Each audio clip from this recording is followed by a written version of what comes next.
So, what's up mga idol, no? May papakita ko sa inyong auxiliary light, no? Ito is galing kay Tangerine PH, no? So, yung website niya, ito. Pakita ko sa inyo mga idol. Ito yun. Yan, yung Tangerine na yan. Ito yung icon niya, no? Si Tangerine PH, no? So, ito yung ilaw na yan mga idol. Kung nakikita nyo to, yan. Meron tong apat na modes. Papakita ko sa inyo sa video kung ano-ano yung mga modes na kaya nito, no?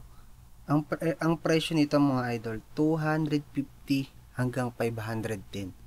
So, sulit tong ilaw na to, malakas. Tapos maganda siya sa kalsada, lalo na yung apat na modes niya. Papakita ko sa inyo.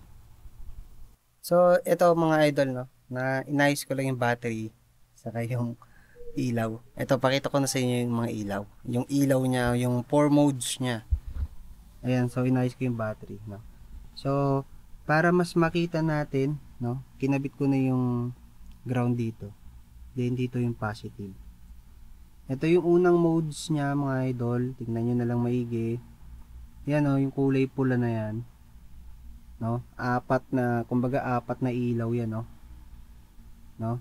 So, mayroon pang isa. Pagka tinap ulit to, ayan naman yung kulay puti niya. Ayan. Then, tap ulit. Yung kulay dilaw naman niya. Low beam yung dilaw niya, high beam yung puti.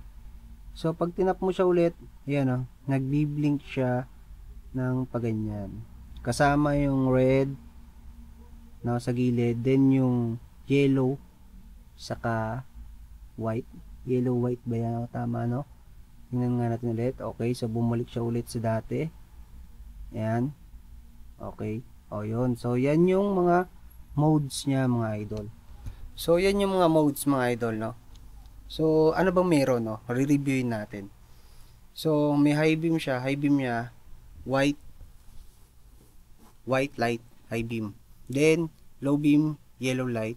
Tapos, meron siyang flashing red light, no? Long stay red light with red projector light on back, no. So 1.3 ampere, no. Tapos DC 9 volts up to 36 volts, no. Meron siyang 3,000 hours na lifespan, no. So okay to kasi tagal yung buhay nung so base yun dito sa nakasulat sa kanya, no. Yan sa niya dito sa page niya, yung description niya, mga idol, base yan dito, no? Binasa natin. Then, pag nakita nyo siya sa personal, ganda, kakaiba, no? Sulit na sulit yung itsura nung battery, nung ilaw, oh. Tingnan nyo, may bracket pa yan kasama sa ilalim. Ayan, oh. So, kung ikaw may bracket ka sa motor mo, papasok mo na to, kaklamp mo na lang to. Ganda, oh. Ito yung likuran, oh. Di ba?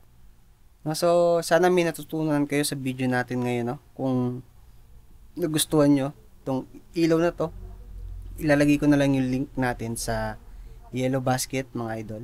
No? So, salamat sa panonood.